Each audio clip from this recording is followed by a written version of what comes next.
আসসালামু আলাইকুম, welcome back to my channel. আজ করে দেখাবো খুবই সহজ এবং বাংলাদেশি ট্রেডিশনাল পদ্ধতিতে চিংড়ি মাছ আলু দিয়ে বরবটি ভাজি।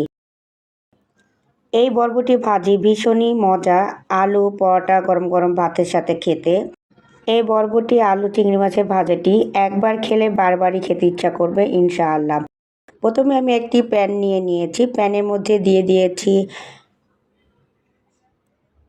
3 টেবিল চামচ তেল দিয়ে তেল গরম করে নিচ্ছি। আমি আজকে খুব সহজভাবে রান্নাটি করে দেখাবো। ভাজিটি করার জন্য আধা কেজির থেকে একটু বেশি বরবটি এবং আলু নিয়েছি। আলুগুলোকে লম্বা লম্বা করে এবং বরবটিগুলোকে 1 ইঞ্চি সাইজ করে কেটে নিয়েছি। আলু এবং বরবটি ধুয়ে সুন্দরভাবে দিয়ে দিয়েছি। এখন এর মধ্যে একে একে সব কিছু আমি দিয়ে দিব।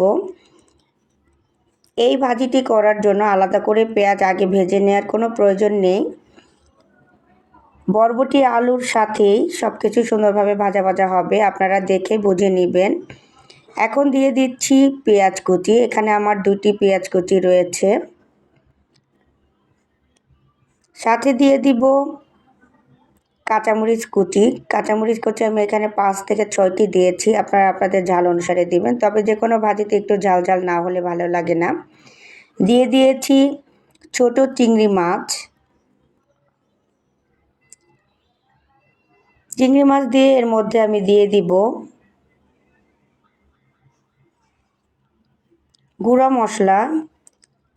আপনারা চিংড়ি মাছের পরিমাণটা আপনাদের প্রয়োজন অনুসারে দিয়ে দিবেন। আমি ছোট চিংড়ি মাছ দিয়ে এই ভাজিটি করব, আপনারা চাইলে বড় চিংড়ি মাছও দিতে পারেন, কোনো সমস্যা নাই। দিয়ে দিচ্ছি হাফ চা চামচের থেকে কম লবণ, 1/3 চা চামচ হলুদের গুঁড়া এবং লবণ দিয়ে নেড়ে দিতে হবে। হলুদটা যাতে সব কিছুর সাথে সুন্দরভাবে মিশে যায় সেভাবে নেড়ে দিতে হবে।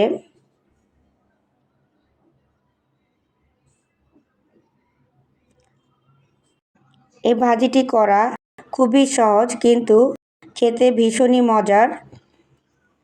আপনারা এখন বলতে পারেন আমি কোনো কিছু আগে থেকে ভেজে না নিয়ে কেন একসাথে দিয়ে দিলাম। এভাবে যদি আপনারা ভাজিটি করেন সেক্ষেত্রে ভাজির টেস্ট বেড়ে যাবে অনেক গুণ। এখন ঢাকনা দিয়ে ঢেকে দিয়েছি 5 মিনিটের জন্য।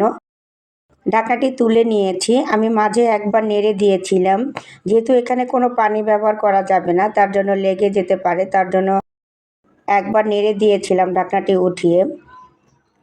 আবারও নেড়ে দিচ্ছি। নেড়ে দিয়ে দিচ্ছি ধনিয়া পাতা কুচি।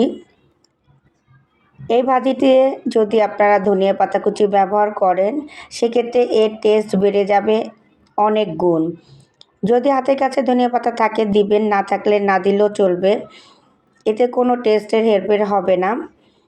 এই ভাজিটি এমনিতেই খেতে অনেক মজা। এখন 2 মিনিট নেড়ে নিতে হবে মিডিয়াম আঁচে।